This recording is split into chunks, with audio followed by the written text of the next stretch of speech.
Bismillahirrahmanirrahim. Assalamualaikum warahmatullahi wabarakatuh. Jumpa lagi dengan saya di Abil Maiwa Channel. Jadi teman-teman, channel ini merupakan channel pendidikan tempat kita berbagi tentang aplikasi pendidikan Microsoft Office serta tips dan triks komputer. Jadi pada video kali ini teman-teman ya, kembali lagi admin akan mencoba mengupdate informasi terbaru seputar perkembangan P3K Guru formasi tahun 2023.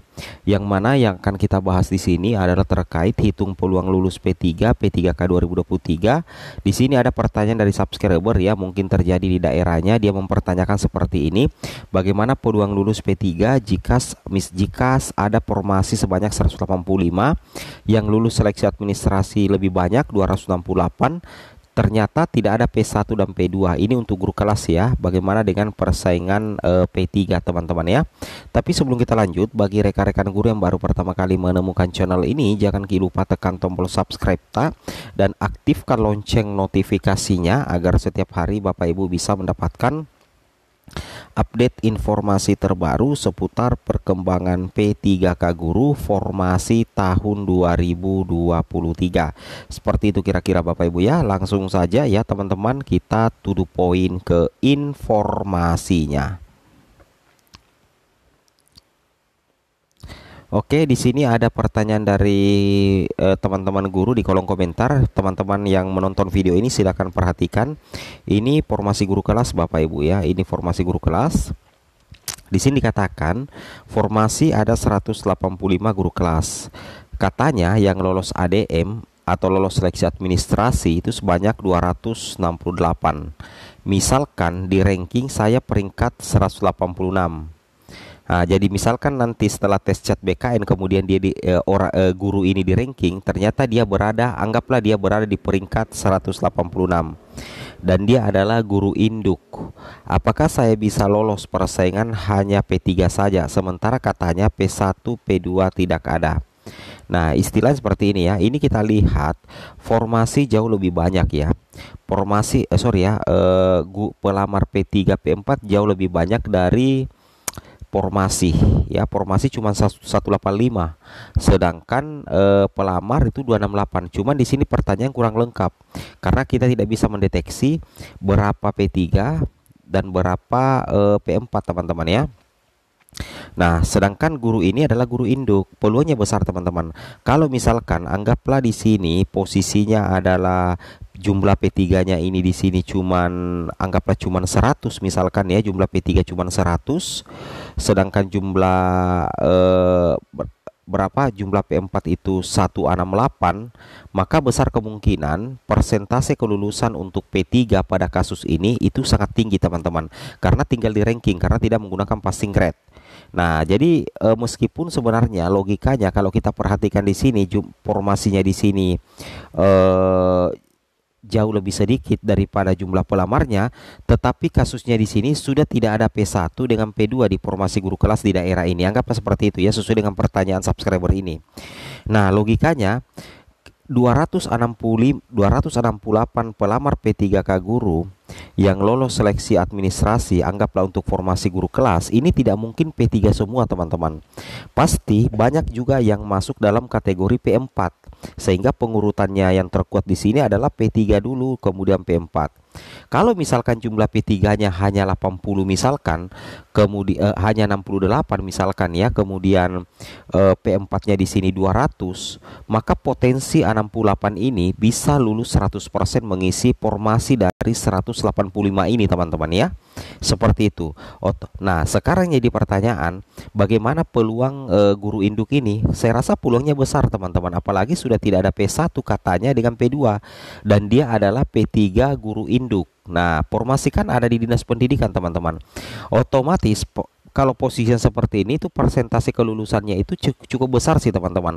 Karena kita beranggapan yang 268 ini tidak mungkin P3 semua. Cuman dia tidak tuliskan berapa P3, berapa P4 ya. Karena mungkin tidak bisa dideteksi. Jadi kita mengandai-andai saja 268 ini saya rasa bukan P3 semua teman-teman, tidak mungkin. Pasti ada anggaplah P4 yang dia bisa pastikan P1 tidak ada dengan P2. Jadi kemungkinan hanya dua kategori di sini. Ada P3, ada P4. Kalau misalkan P3 jumlahnya anggaplah 100, maka persentase kelulusan untuk P3 ini itu sangat tinggi, teman-teman. Tapi kalau misalkan jumlah P3-nya di sini 200, maka persentase kelulusan P3 itu betul-betul harus di ranking ya. Nah, bagaimana dengan guru induk? Kalau guru induk ini dia adalah posisi P3, dia kan ikut tes CAT BKN, teman-teman. Logikanya dia harus tetap belajar untuk mengamankan posisi di guru induk, meskipun guru induk itu menjadi prioritas. Tapi kita harus antisipasi, apalagi kalau misalkan ya, misalkan jumlah formasi itu jauh lebih sedikit daripada jumlah pelamar, atau misalkan jumlah pelamar itu jauh lebih besar daripada jumlah formasi, otomatis P3 itu akan terjadi perengkingan. Nah, tapi kan di sini persentase kelulusannya menurut admin ya tinggi lah ya, atau kita bisa katakan 50-50.